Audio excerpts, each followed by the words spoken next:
வெண்பருத்தி நூலெடுத்து வாய் வெடிச்ச பூவெடுத்து நான் அணிஞ்சிட தொடுத்து வச்ச நடினமான மாலை இது.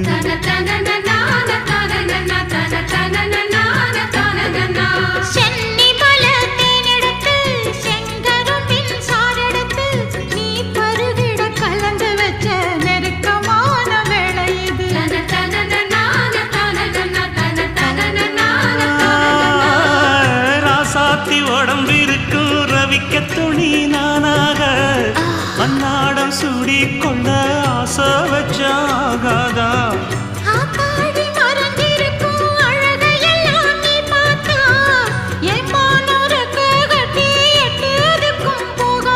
அடிச்சீனி சக்கரையே எட்டி நீயும் நிக்கிறையே நான் ஏங்கி ஏங்கி பார்க்கிறப்போ ராமி